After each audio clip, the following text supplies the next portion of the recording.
السلام عليكم. ازيكم يا حبايبي؟ قبل ما نبدأ كده نصلي ونسلم ونبارك على حبيبي وشفيعي محمد، وندعي لإخواتنا في غزة، ربنا ينصرهم يا رب، ويرجعهم سالمين وآمنين يا رب. بصوا بقى، مش كل يوم بقى لحمة وفراخ. أساسا الأسعار بقت نار، والواحد ما بقاش عارف يعمل ايه. فنعمل كده أكلة كده على قد الإيد زي ما بيقولوا، وقد ايه تحفة وجميلة ومختلفة. هنعمل ايه؟ كشري بالعدس الاصفر، او في ناس بتقول عليه الكشري الاسكندراني. هنعمله كده، عارفين يا جماعة، باسهل طريقة ممكنة. وهنعمل جنبه كده شوية تحابيش، هتضيف لطعمه وهتخليه جميل. احنا مش عايزين اكتر من ربع كيلو عدس اصفر يا جماعة، تمام. وعلى قد ما مثلا العدس هيبقى الضعف رز. يعني لو هنعمل مج من العدس الأصفر، يبقى هناخد مجين من الرز. لازم الرز يبقى بمقدار الضعف كده من العدس الأصفر، علشان ما يعجنش معانا كده ويبقى حلو. أنا هنا طبعا كنت بحضر البطاطس، أنا بعمل جنبه بطاطس مقلية كده، مش أكتر من كده. طبعا بقطعها زي ما انتم ما شايفين، وبرش عليها كده خل وملح وكمون. أنا بحب أجهزها وأرش عليها كده الملح والكمون قبل ما بقليها، مش بعديه. بس هنا بقى هنعمل احلى طبق ممكن تاكليه جنب الكشري، او جنب اي اكله حرشه. انا بسميه كده طبق الشتيته. عايزه اقول لكم، طبق الشتيته ده تحفه يا جماعه. عارفين يمشي معاكي مع كله. الكشري بالعدس الاصفر ده تاكليه جنبه ماشي، الكشري المصري بتاعنا ماشي، فول بقى وطعميه وبتنجان مقلي والاكله الحرشه بتاعتنا الحلوه دي. اي اكله حرشه يا جماعه، يا سلام مع الفول كده والعيش بقى. طبق الشتيته ده هيبقى تحفه. انا هنا نزلت بيه شويه من الزيت مع مكعب كده من الزبده. ما فيش زبده ما فيش مشكله، يبقى مع معلقه من السمنه كده. وهنزل بحلقات الفلفل، هجيبي بقى الفلفل السبايسي ده الحامي، وهتعمليه حلقات كده زي ما انت شايفه. وهننزل بقى بيه كده نشوحه لحد ما يدبل معانا كده في الزيت والزبده او السمنه. ده عايزه اقول لكم احلى طبق يا جماعه ممكن تاكلوه مع الكشري. حقيقي حقيقي جربوه. وعلى ضمانتي طبق الشتيته ده بالذات لمحبي بقى السبايسي والاكل النار وكده هيعجبهم قوي. ممكن تعمليه جنب اي اكله هيضيف لها. طبعا هنا بقى بعمل نزلت بيه معلقتين من التوم المهروس.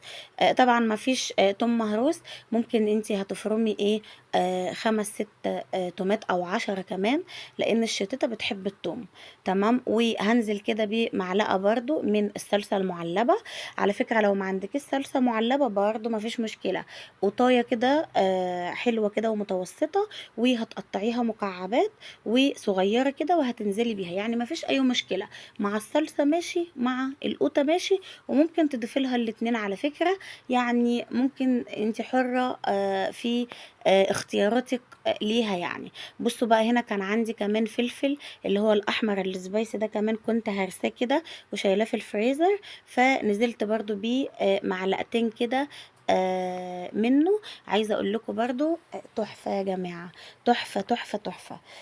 ولو انتي مفيش برضو الفلفل او هرست الفلفل الاحمر دي، مفيش مشكله، كفايه عليكي حلقات الفلفل اللي هتبقي جايباها سبايسي وحاميه قوي. وهنزل بقى كده بمعلقه صغيره من الملح كده عليهم.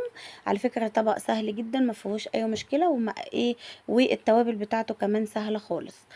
بس وبعد كده معلقه صغيره من الفلفل الاسود. عايزه اقول لكم كل ده يا جماعه يبقى على نار هاديه. الشتيته لازم تبقى على نار هاديه خالص، ما ينفعش ايه نعلي عليها النار علشان ما تتحرقش مننا. طبعا معلقه صغيره من الكزبره اللي ما بستغناش عنها اي اكل او طبيخ او الشطيطه. عايزه اقول لكم الكزبره بتضيف لاي اكله. بس قولي برضو معلقه صغيره من البابريكا كده وبس. توابلها سهلة جدًا زي ما أنتم شايفين، وطبق ما فيش أسهل من كده، واعتمدي طبق الشطوطة ده مع أي أكلة يا جماعة هتتهوسي بيه وعلى ضمانتي والله أنا ما باستغناش عنه. بس هتبدئي بقى إن أنتِ تقلّبي كلّه كده مع بعضه، وهتسيبيها بقى على نار هادية تاخد وتدّي كده مع نفسها لحد ما تنزّل الصوص بتاعها الجميل القمر ده. عايزة أقول لكم صوص الشطيطة بيبقى أحلى منها هي شخصيًا، يعني تغمسي كده الصوص أو تاخديه بالمعلقة كده على الكشري، حتى لو مش هتاخدي من الفلفل. عايزة أقول لكم تحفة، تحفة، تحفة، أحلى صوص spicy ممكن تاكليه في حياتِك. تعالوا بقى نعمل الكشري بتاعنا اللي ما فيش أسهل من كده. عايزة أقول لكم دي أكلة كمان إيه، مش بس تكاليفها قليلة ومش هتكلفنا كتير في وسط النار والغلاء اللي إحنا فيهم دوّة، لأ. عايزة أقول لكم دي أكلة الست المستعجلة، اللي هي مستعجلة ومزنوقة في الوقت ومش عارفة تعمل إيه وعايزة تعمل أكلة سريعة. عايزة أقول لكم أقل من نُص ساعة هتكوني مخلّصة الكشري. هنا طبعًا أنا كنت غسلت، عملت مَجّين، مَج من العدس، وعملت قدّامه مَجّين من الرز. زي ما باقول لكم الرز لازم يكون ضِعف الإيه، ضِعف العدس. بس هانزل بيه بقى كده على الزيت ومكعب الزبدة أو الزيت والسمنة، وهابدأ بقى أقلّبه كويس أوي، أوي، أوي وأشوّحه زي الرز. عارفين الرز العادي بتاعنا، علشان ما يتعجنش مننا ويبقى مفلفل وحلو كده. بس هتبدئي إن أنتِ تقلّبيه كده زي ما أنتِ شايفة، تقلّبيه على قد ما تقدري علشان ما يعجنش منِّك ويبقى مفلفل وحلو خالص زي الرز بتاعنا يا جماعة. طريقته عاملة زي الرز بتاعنا، ما فيهوش أي مشكلة خالص وسهل جدًا. وعايزة أقول لِك بقى أسهل طريقة ممكن تعملي بيه الكشري بالعدس الأصفر، وما باضيفلوش أي حاجة على فكرة، ولا شعرية ولا بصل ولا ولا أي حاجة. ما فيش أسهل من كده ولا أحلى من كده ولا أخف من كده. أنا ما باحبش أضيف له، في ناس بتضيف له الشعرية وفي ناس بتضيف له البصل. لا، لأ خالص. جربوا الطريقة دي كده السهلة البسيطة الخفيفة أوي دي، على فكرة سهلة جدًا. بس هانزل بقى بمعيار المَيّة بتاعي، زي ما باقول لكم زي طريقة الرز العادية بتاعتنا خالص. بس مرقاية بقى كده، لازم تحطي كده مرقاية بتضيف له بتخلّي طعمه جميل. وبس هنضيف له بعد كده الملح بتاعنا. عايزة أقول لكم يا جماعة ما فيش أروع من كده. والشطيطة طبعًا على نار هادية جنبه أهي، بتاخد وتدّي كده مع نفسها، هيبقى أحلى طبق شطيطة يا جماعة. ممكن على فكرة تسلقي جنبه، تعملي جنبه بيض مسلوق لو عايزة. طبعًا هنا أنا باحط بقى معلقتين كده 3 من الملح بتاعنا بعد المرقة. هاقلّب كل ده مع بعضه بقى وهاسيبه كده لحد ما يتشرب المَيّة بتاعته تمام. بعد كده أردّده بقى وأوطّي عليه النار خالص، ياخد ويدّي برضه كده لحد ما يستوي ويبقى مفلفل كده وجميل، وتاكلي أحلى كشري بالعدس الأصفر. أنا باسميه الكشري بالعدس الأصفر صراحة، مش باسميه يعني الكشري الإسكندراني. بُصّوا بقى كده كان اتشرّب المَيّة بقى، هتبقى إيه، هابدأ أقلّبه بقى كده مع بعضه، هيبقى مفلفل وجميل. وكده بقى إيه، هابدأ إن أنا أوطّي النار عليه.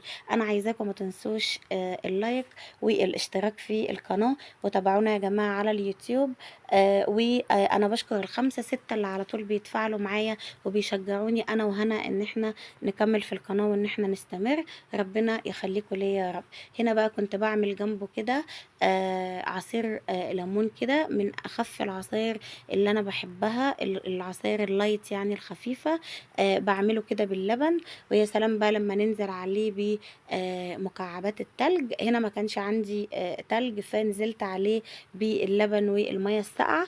طبعًا اللي أفضل من المَيّة الساقعة طبعًا زي ما كلكم عارفين إن إحنا ننزل على اللبن كده والسكر والليمون بكام مكعب من التلج. عايزة أقول لِك أحلى عصير ممكن تشربيه وأخف عصير، وولادِك هيحبوه جدًا.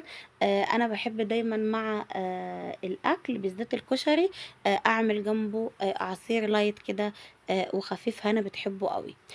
بس يا جماعة كده أنا كنت العصير بتاعي تمام وكنت صفيته كمان، هاسيبه بقى إيه في التلاجة كده أهو.